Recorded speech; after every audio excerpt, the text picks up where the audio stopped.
During the summertime, there wasn't much water in the Deerfield River because it wasn't being held behind dams for later release, and pretty much a raging torrent when we had major snowmelts and rains. Indians didn't seem to travel much above the Todd Mountain area because they were interested in traversing to the west. However, certainly the archaeological evidence for the Bear Swamp project at Fife Brook said that people did go upstream and appear to have been temporary camps where they would catch fish, and they seemed to be related to where a side brook would come in. The Potumtucks lived here, and they lived here because of the Deerfield River and the Connecticut River where they could fish. And of course, Turner's Falls was a very important area because of the falls and shad and some salmon in there. And when the fish were running like that in the spring was a time of peace, and it was like a sanctuary where all hostilities ended.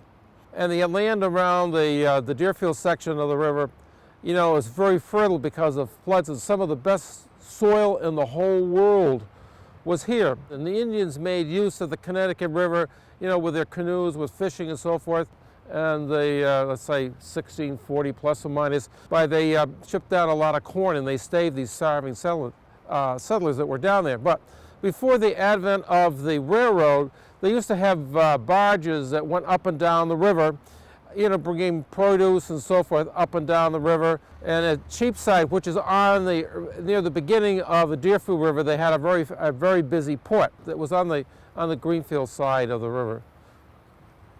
When the first settlers came in the 1700s, before the Revolution, they came in, built homesteads, cut down trees, cleared fields, and very soon started to produce mills along the rivers, especially the smaller rivers. Grist mills, cooperages, fullers. And they made use of the waters from the Green River. Like where we're standing now was actually the site of the first mill. It goes all the way back to 1714, and it was a grist mill. And then later on, they made other things here, like they had a foundry here, and they had a cutlery here, taps and dies was here, and so forth. Further down the stream, just south of here, they had a woolen mill and so forth. And later on, the earliest manufacturer of cutlery, the large industry called Russell Cutlery. Then in other areas at Greenfield, they were noted for making wooden planes, wooden levels, and we had manufacturing of tools. Later on, when transportation got a little better because the roads got better, produce was starting to be performed. Of course, these things had to be carried to the centers by horse, by ox cart. Around 1812 or so, canals were starting to be the rage in Europe, and America was starting to think about putting in canals, and they did. The Connecticut River was dammed, locks were put in at Windsor Locks, Connecticut, locks were put in at Turner's Falls to allow water traffic to carry those goods to the ocean and be either redistributed in the USA or taken to Europe. When the Erie Canal opened in 1825, that changed the economics of the whole Northeast, because then New York City was the primary shipping point, and Boston was no longer the hub of the universe. And that generated a lot of fervor into building a canal or something to connect with the Erie Canal. At first they talked a canal until they started doing the math with the figures and how many locks they'd have to build and all that just to get up to Hoosic Tunnel, if they did do a tunnel through Hoosic Mountain. And they realized that really wasn't an option. And by the time they got through talking that, it was pretty obvious that railroads were in the 1830s, that railroads were the coming thing. And that's why the Fitchburg Railroad opened in 1845 and was immediately projected to come to Brattleboro. And eventually, that's when they got really serious about 1848, when they chartered the Troy and Greenfield Railroad to build. Somehow, they were going to build from Greenfield to the Hudson River.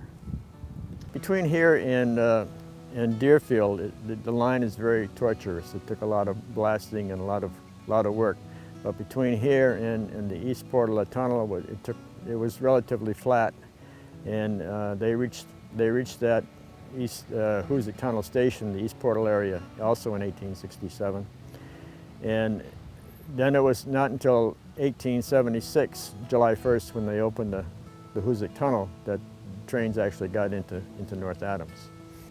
Well, one of our rail historians calls it the greatest engineering feat in the Americas in the 19th century, and he's got a point. I won't go so far as to agree or disagree, but it was 4 3/4 miles long, and it cost about $10 million in money, and there were many lives lost. No one knows how many, but about 100 is as good a guess as any. After the double track and the tunnel was put in 1882, then there was a system that prevailed for about 70 years, where you had 6 or 7 trains, passenger trains a day, that would stop here in each direction.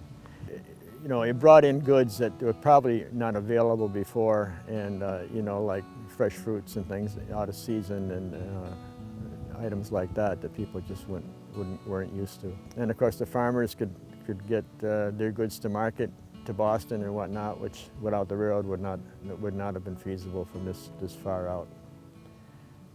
When the railroads came in, they opened up the possibility for exploitation of a lot of mineral resources, which were in evidence. They are fairly easy to find, and they didn't require deep mining. Some of the mines actually got quite big. Davis Mine actually, at its deepest, went below sea level. By the late 1800s, the trolley got invented, and there was a trolley that ran from Shelburne Falls and Conway into Coleraine. When the trolley first started, people referred to taking the car down to Shelburne Falls. There were no other cars. It was the trolley car that they were talking about.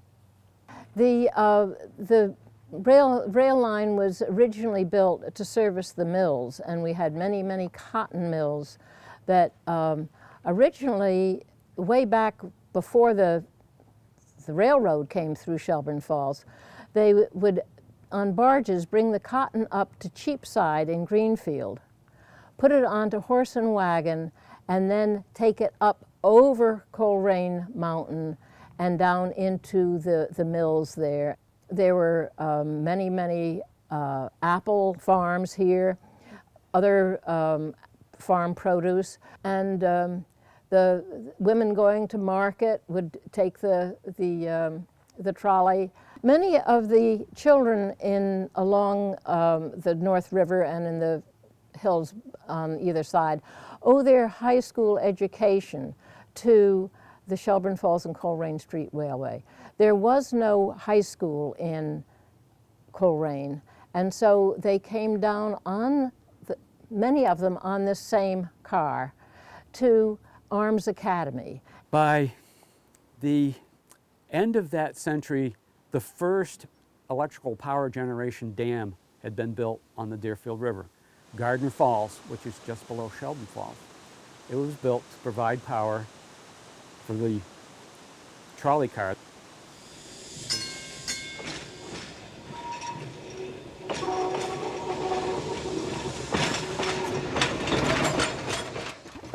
The trolley was the original green machine because they made their own power when the dams were built down along the Deerfield River, while they hooked into the grid, but you still is absolutely no pollution on site.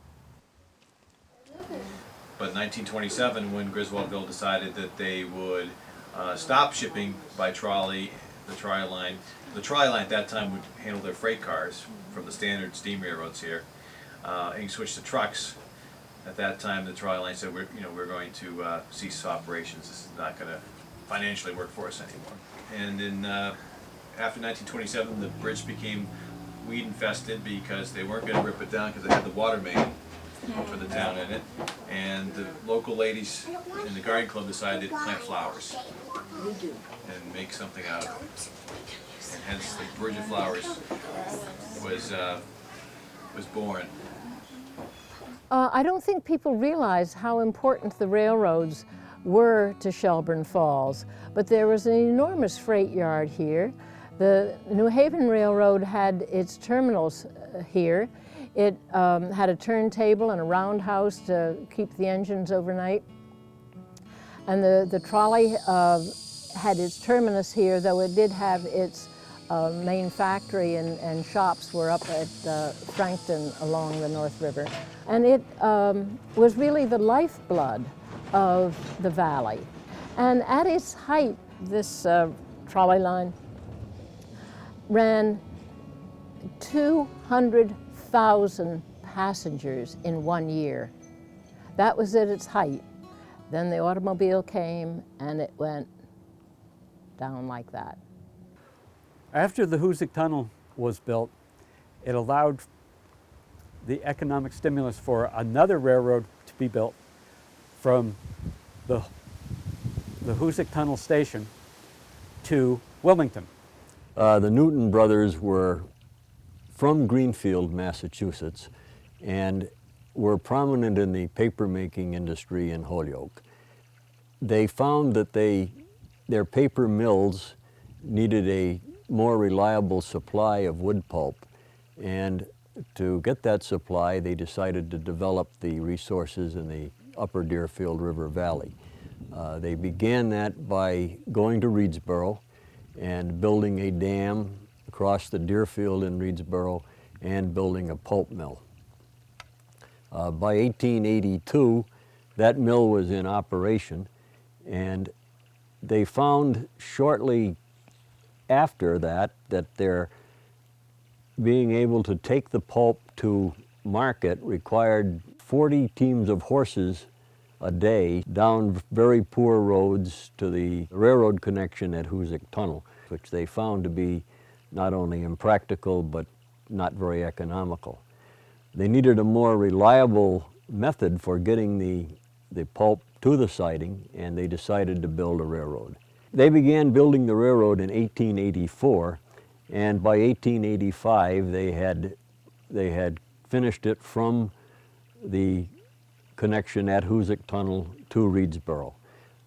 It was still a privately owned railroad in that it was not involved in carrying passengers, but they soon found that that was an opportunity for them as well, and they formed a new company called the Hoosick Tunnel and Wilmington Railroad. The town of Reedsboro prospered because of the railroad connection, and the towns further to the north decided that they too wanted a connection to the outside world. So in 1891, the Newton brothers extended the Hoosick Tunnel in Wilmington up the Deerfield River Valley to the town of Wilmington. Mountain Mills was built approximately 2 miles west of the town of Wilmington, and it was built by the Newtons, and in effect what it did was bring their paper pulp and sawmill operations closer to the source of the timber. They built a new dam across the Deerfield at the confluence of the east branch of the Deerfield, which came down from Dover, and the west branch, which ran down from Somerset and Searsburg. They built a dam there that formed a log pond, and they built a large sawmill and a large pulp mill. The sawmill at Mountain Mills and the pulp mill at Mountain Mills were supplied by logs that were cut off in the Somerset, Searsburg wilderness, and it got to Mountain Mills by being floated down the river. Once a year there was a log drive in the spring freshet, where the logs came down and were held in the holding pond at Mountain Mills. The lumbering operation itself was done primarily in the wintertime,